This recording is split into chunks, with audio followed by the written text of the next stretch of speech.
आपला गाव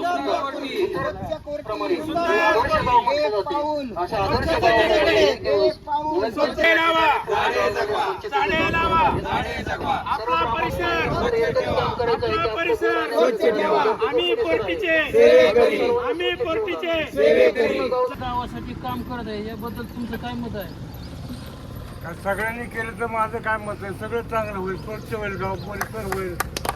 आम्ही परतीचे झाडे लावा, आपला परिसर पाहिजे.